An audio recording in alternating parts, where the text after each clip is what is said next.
Hey there, this is Rick. I hope you're having a great day. In today's video, I'm going to be talking about SLA printing or resin printing in cold weather.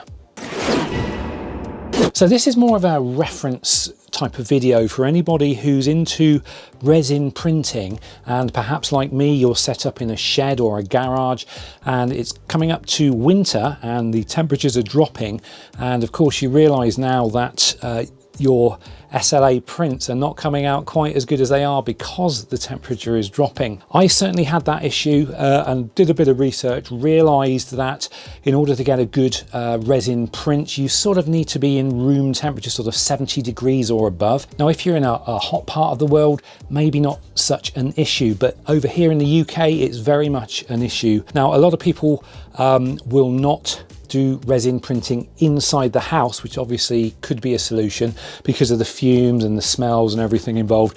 I'm certainly one of those people, so I'm sort of stuck out in my shed here.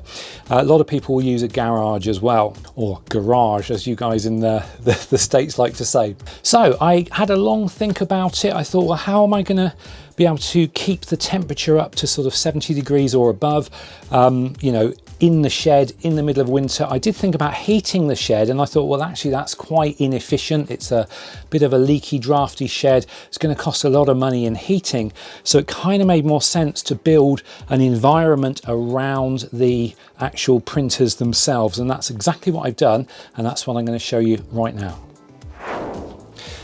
So this is it. Very crudely made. You don't have to be a master craftsman to make something like this. These are just a few pieces of furniture board that I had lying around, and I've got a piece on the bottom, two pieces at the side, piece across the top, and two doors, and a piece on the back as well.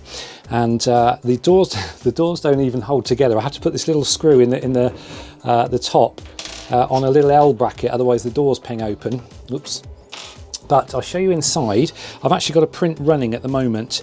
Now there's very little to it. As you can see, it's literally an empty box. I mean, you could even use something like a kitchen unit that would, as obviously as long as it would be the right size. Now I have put a light on it. Let me just turn that light up. Here is the container. At the moment the temperature is 73 degrees. I've got a little thermometer down here. Obviously I've got the Elegoo Saturn and the Mars. They fit in there just right. I can't put the plastic lids on top of them, but it's no big deal. You know, with the door shut, it's pretty sort of tight in there anyway, and it retains most of the smells. Now the real workings of this is this little bar at the back.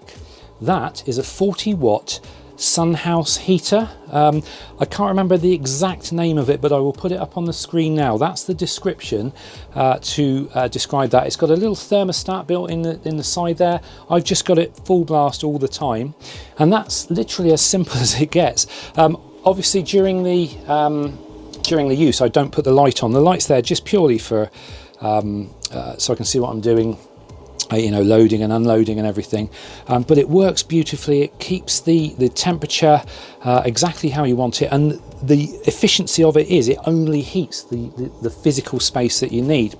Now I also keep, if I've got a bottle of resin that I need to top up, if I've got quite a big job running, then I can leave the bottle in there as well, and that's next to the heater. I don't do it touching the heater because that's quite warm. I mean, you can touch it without burning, but only just. Like I say, it's only 40 watts, so it just sips the electric, but it just maintains the temperature beautifully. Now, as I said, you don't have to be a master craftsman to make this. You can see how rough it is. I mean, even the doors don't line up perfectly, and I've had to put this little L bracket on here. The doors sort of push together, and then I drop that down there, and then that fits through that little L bracket on the other side, and it holds the doors together, because if I don't, the doors ping open. But it's not even like airtight. When the doors are shut, you can see there are actual gaps down where the doors join on, and that gap actually helps to circulate the air. Now it's my understanding that if you have a box with a heater in and it's like airtight, the air doesn't actually move and circulate, but by having these gaps, as the the air is heated, it tends to rise, which draws in cooler air in the bottom, and it maintains this convection pattern. And my understanding is that that will give it a much more even temperature across the box, and also it doesn't overheat, doesn't get too hot. Although that's all theory and I don't really know what I'm talking about, it has worked beautifully. And we've had some cold nights, haven't quite gone down to the frost levels yet, but we have had some like single figure nights, and where I've run this overnight and I've come back in the morning, opened the door, and the temperature has read 73 degrees. So it works beautifully. So there we go, very, very simple and quite crude idea, but it works. And for me, that's the main thing. It was just purely an idea. If you're looking into this sort of thing, here's what I've done, and it works for me, and it didn't cost a lot of money either. The most expensive thing was buying the little heater, which was, I think it was around £20, if that. I can't remember. I'll put the price up here. Got it from Amazon, and it was sort of here next day. It took no more than a couple of hours to knock the box together and put the heater in. Obviously, you do have to allow a little bit of space between the machine and the heater. So you need to build the box sort of fat enough so that the heater's not actually touching up against your printer machine. So there is a bit of an air gap in there.